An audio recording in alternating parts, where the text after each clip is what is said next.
Assalamualaikum warahmatullahi wabarakatuh. Ismi Nur Melisa binti Muhammad Yadi.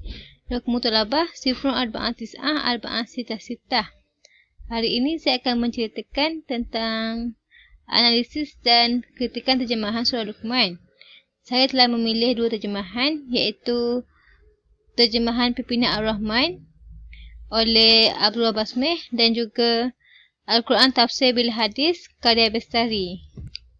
Saya telah memilih untuk membuat analisis pada ayat 13 hingga 15. Okey, ini yang pertama pada ayat 13. Pada terjemahan Abdullah Basmeh adalah, dan ingatlah tak kala Luqman berkata kepada anaknya semasa ia memberi nasihat kepadanya, wahai anak kesayanganku, janganlah engkau mempersekutukan Allah, yakni dengan sesuatu yang lain. Sesungguhnya perbuatan syirik itu adalah satu kezaliman yang besar. Manakala pada tafsir karya Bestari, dan ingatlah ketika Luqman berkata kepada anaknya sewaktu dia memberi pengajaran kepadanya, wahai anakku, janganlah engkau menyekutukan Allah. Sesungguhnya mempersekutukan Allah itu adalah benar-benar kezaliman yang besar. Secara keseluruhan, penilaian mendapati bahawa kedua-dua terjemahan ini menggunakan laras bahasa yang mudah difahami oleh pembaca sasaran. Seterusnya, untuk perkataan Ya Bunayya, Abdullah Basmeh telah menterjemahkannya kepada wahai anak kesayanganku. Manakala untuk tafsir karya Bestari, Ya Bunayya diterjemahkan kepada wahai anakku.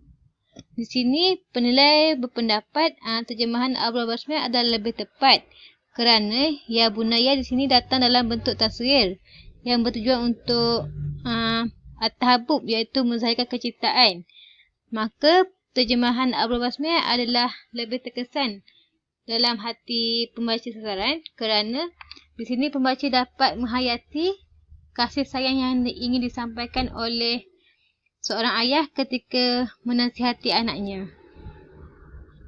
Seterusnya, perkataan asyirkah telah diterjemahkan kepada syirik dalam terjemahan Abdullah Basmeh, iaitu perbuatan syirik. Manakala untuk tafsir karya Bestari, asyirkah diterjemahkan kepada mempersekutukan Allah. Di sini penilai berpendapat terjemahan Abdullah Basmeh adalah lebih sesuai kerana beliau menggunakan perkataan yang baru, iaitu padanan kepada kata syirik dalam bahasa Arab ada perbuatan syirik dalam bahasa Melayu. Dan pada terjemahan ini tiada pengulangan kata.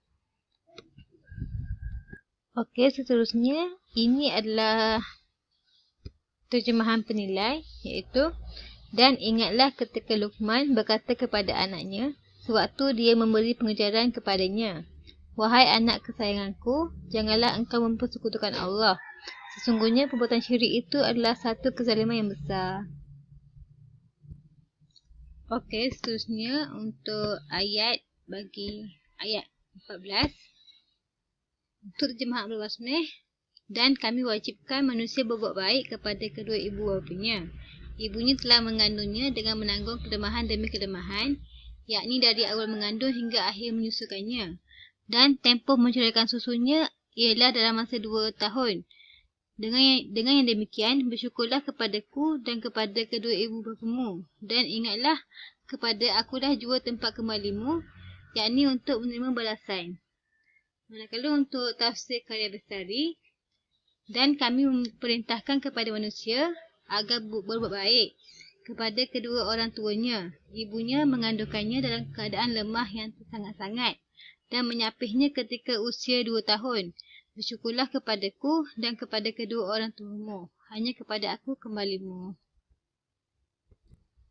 Okey, penilaian mendapati kedua-dua terjemahan ini meletakkan penerangan pada frasa teks asal, iaitu wasainal insana biwalidayhi, di mana Abdullah Basmeh telah menterjemahkannya kepada dan kami wajibkan manusia berbuat baik kepada kedua ibu bapanya. Manakala untuk tafsir karya Bestari, dan kami perintahkan kepada manusia agar berbuat baik kepada kedua orang tuanya. Walaupun perkataan berbuat baik ini tidak terdapat dalam teks asal, Tetapi penterjemah telah menerangkannya kepada pembaca sasaran. Hal ini akan memudahkan lagi kefahaman pembaca sasaran. Okey, seterusnya Abdullah Basmeh telah menambahkan penerangan pada tempoh kelemahan yang ditanggung oleh seorang ibu mengandung, iaitu penerangan dari awal mengandung hingga akhir menyusukannya. Penerangan ini akan memudahkan lagi bacaan pembaca sasaran. Selain itu, pada terjemahan Tafsir Karya Bestari, penterjemah telah menterjemahkan Wafisaluhu fi amaini kepada dan menyapihnya ketika usia 2 tahun. Di sini, penilai mendapati penterjemah telah menggunakan perkataan yang agak asing dan jarang digunakan, iaitu menyapih, yang membawa maksud menghentikan anak daripada menyusu. Penilai berpendapat, penterjemah perlulah menggunakan perkataan yang lebih mudah kepada pembaca sasaran dan juga meluas penggunaannya. Okey, seterusnya ini adalah terjemahan penilai, iaitu dan kami perintahkan kepada manusia agar berbuat baik kepada kedua ibu bapanya. Ibunya telah mengandungkannya dengan menanggung kelemahan demi kelemahan dan tempoh menceraikan susunya adalah dalam masa 2 tahun. Dengan yang demikian, bersyukurlah kepadaku dan kepada kedua orang tuamu. Dan ingatlah, hanya kepada akulah tempat kembalimu, yakni untuk menerima balasan. Baik, seterusnya untuk ayat ke-15. Terjemahan Abdullah Basmeh adalah, dan jika mereka berdua mendesakmu supaya engkau mempersekutukan denganku sesuatu yang engkau dengan fikiran sihatmu tidak mengetahui sungguh adanya, maka janganlah engkau taat kepada mereka dan bergaulah dengan mereka di dunia dengan cara yang baik dan turutlah jalan orang-orang yang rujuk kembali kepadaku, yakni dengan tauhid dan amal-amal yang soleh. Kemudian kepada akulah tempat kembali kamu semuanya. Maka aku akan menerangkan kepada kamu segala yang kamu telah kerjakan. Manakala untuk terjemahan Karya Bestari, dan jika keduanya memaksamu untuk menyekutukan aku dengan sesuatu yang engkau tidak mempunyai ilmu, maka janganlah engkau mentaati keduanya. Tetapi layanlah keduanya di dunia dengan baik, dan ikutilah jalan orang yang kembali kepadaku. Hanya kepadaku tempat kembalimu, maka akan aku kabarkan kepadamu apa yang telah kamu kerjakan. Secara keseluruhan, penilai mendapati bahawa kedua-dua terjemahan ini menggunakan laras bahasa yang mudah difahami oleh pembaca. Seterusnya pada frasa Fala Tuti'huma, Abdullah Basmeh telah menerjemahkannya kepada maka janganlah engkau taat kepada mereka. Manakala Tafsir Karya Bestari, maka janganlah engkau mentaati keduanya. Kedua-dua terjemahan ini menggunakan kata padanan yang terdapat dalam bahasa sasaran, iaitu taat. Iaitu terjemahan kepada taat dalam bahasa Arab. Akan tetapi, terjemahan Abdullah Basmeh adalah kurang tepat kerana perkataan taat dieja dengan koma. Kerana sepatutnya dalam bahasa sasaran hanya TAAT tanpa perlu meletakkan koma ini.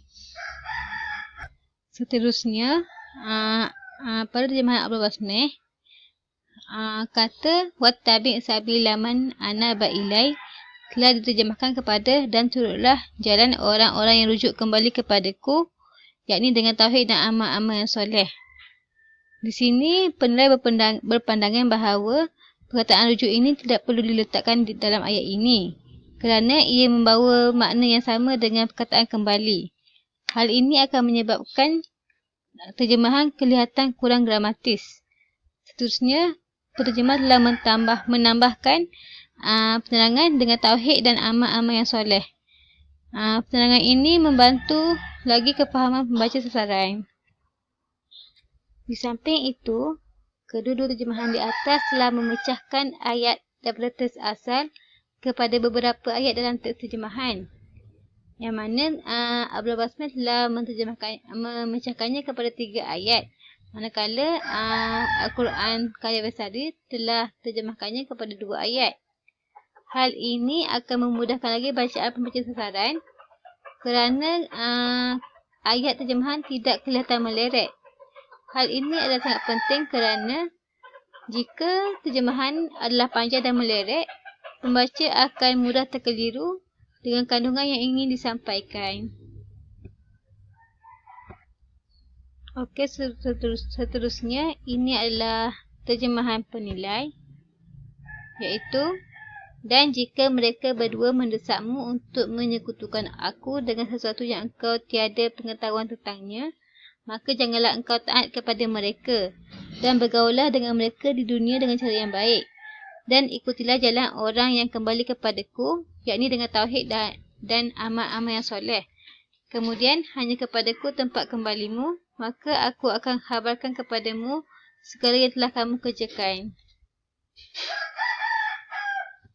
Itu sahaja daripada saya. Sekian. Assalamualaikum warahmatullahi wabarakatuh.